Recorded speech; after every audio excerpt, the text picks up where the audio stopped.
अस्सलाम वालेकुम। उम्मीद करती हूँ आप सब बिल्कुल खैरियत से होंगे और ये भी उम्मीद करती हूँ कि आपको मेरी दी गई दीनी मालूमात पसंद आ रही होंगी। अगर आपको मेरी वीडियोस पसंद आती हैं तो आपसे दरख्वास्त है कि आप मेरी वीडियोस को लाइक करें, शेयर करें, कमेंट करें और जो व्यूअर्स मेरे चैनल पे नए हैं वो मुझे सब्सक्राइब करें और मेरी वीडियोस एंड तक लाजमी देखें। आज मैं जिस सूरत के बारे में बात करने जा रही हूँ वो है सूरतुल काफिरून। जी हाँ, मैं इस सूरत के बारे में आपको आयत के साथ, तर्जमे के साथ उसकी तफसीर बताऊंगी। तो बिस्मिल्लाह करते हैं। पहली आयत है, आप सल्लल्लाहु अलैहि वसल्लम कह दीजिए कि ए काफरो। दूसरी आयत में है, ना मैं इबादत करता हूँ इसकी जिसकी तुम इबादत करते हो। तीसरी आयत में है, ना तुम इबादत करने वाले हो उसकी जिसकी मैं इबादत करता हूँ। चौथी आयत में है, और ना ही मैं इबादत करूँगा जिसकी तुम इबादत करते हो। पांचवी आयत का तर्जमा है, और ना तुम उसकी इबादत करने वाले हो जिसकी मैं इबादत कर रहा हूँ। और आखिरी आयत का तर्जमा है, तुम्हारे लिए तुम्हारा दीन है और मेरे लिए मेरा दीन है।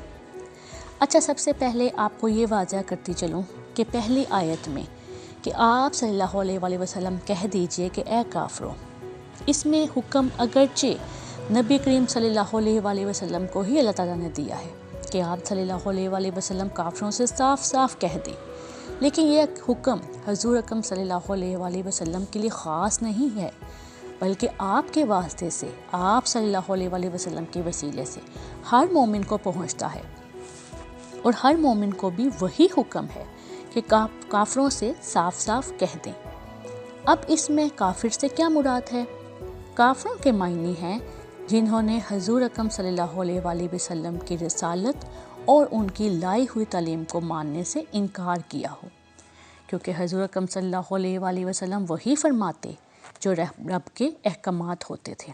बेशक दूसरी आयत में है, ना मैं इबादत करता हूँ उसकी जिसकी तुम इबादत करते हो।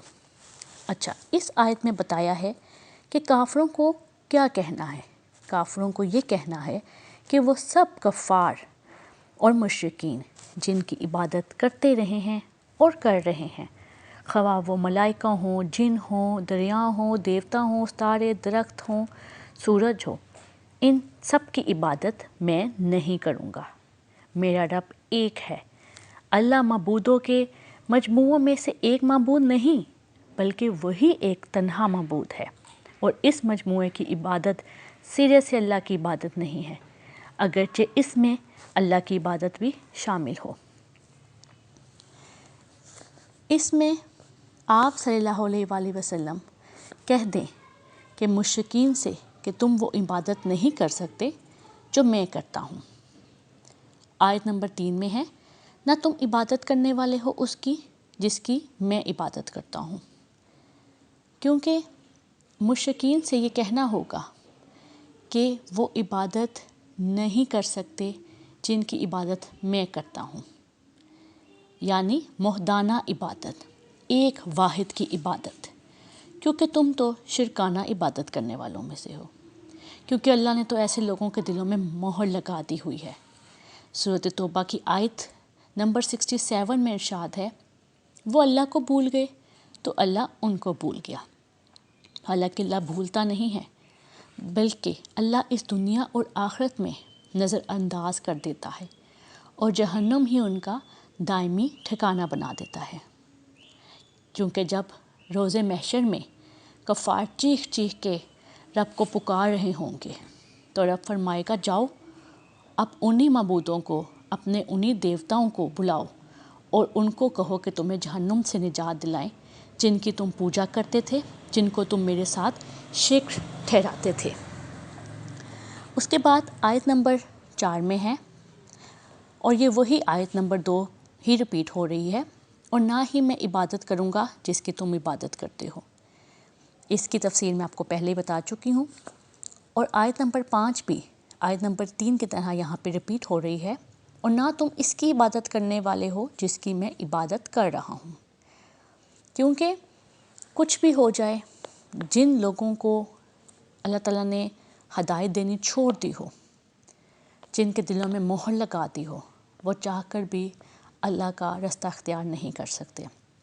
کچھ بھی ہو جائے، شرک ایک ایسا سینسیٹیو ایشو ہے جس کی کوئی معافی نہیں ہے۔ میں بار بار آپ سے یہ بات کرتی ہوں کہ شرک کے علاوہ ہر گناہ معاف ہے، لیکن شرک کا واحد جو ٹھکانہ ہے وہ جہنم ہے، اس کے علاوہ اس کی کوئی اور جگہ نہیں ہے۔ اس میں آخری آیت کا ترجمہ ہے، تمہارے لیے تمہارا دین ہے اور میرے لیے میرا دین ہے۔ اس میں حضور اکرم صلی اللہ علیہ وسلم فرماتے ہیں کہ کہہ دو کافروں کو، یعنی میرا دین الگ ہے اور تمہارا دین الگ ہے۔ اس میں حکم ہے رب کی طرف سے حضور صلی اللہ علیہ وسلم کو، میں تمہارے معبودوں کا پرستار نہیں اور تم میرے معبود کے پرستار نہیں بن سکتے۔ قرآن پاک میں بہت سی آیتوں میں بھی نبی کریم صلی اللہ علیہ وسلم کو یہ چیز کا حکم دیا گیا ہے کہ وہ کفار کو صاف صاف کہہ دیں، کیونکہ جب حضور پاک صلی اللہ علیہ وسلم بار بار دعوت دیتے تھے اور وہ حضور اکرم صلی اللہ علیہ وآلہ وسلم کو تکلیف پہنچاتے تھے، تو میرے رب کی طرف سے آپ صلی اللہ علیہ وآلہ وسلم کو کوئی نہ کوئی حکم آتا تھا جس میں وہ کفار سے صاف صاف بات کرنے کو کہتے تھے۔ آگے ایک سورۃ یونس کی آیت نمبر 41 میں فرمایا ہے، اگر یہ تجھے جھٹلاتے ہیں تو کہہ دے کہ میرا عمل میرے لیے ہے اور تمہارا عمل تمہارے لیے ہے، جو کچھ تم کرتے ہو اس کی ذمہ داری سے میں بری ہوں اور جو کچھ میں کرتا ہوں اس کی ذمہ داری سے تم بری ہو۔ اسی صورت یعنی سورۃ یونس میں آگے چل کر آیت نمبر 104 میں بھی فرمایا ہے کہ اے نبی صلی اللہ علیہ وآلہ وسلم کہہ دو کہ اے لوگو، مطلب اس میں کفار اور مشرکین کو مخاطب کر کے کہنے کو کہا ہے، اگر تم میرے دین کے متعلق ابھی تک کسی شعبے میں ہو تو سن لو کہ اللہ کے سوا تم جن کی بندگی کرتے ہو میں ان کی بندگی نہیں کرتا ہوں، بلکہ صرف خدا کی بندگی کرتا ہوں جس کے اختیار میں تمہاری موت ہے۔ بے شک اللہ پاک ہم سب کو نیکی کی ہدایت دے اور سیدھے اور صاف راستے پہ چلنے کی توفیق دے۔ آمین ثم آمین۔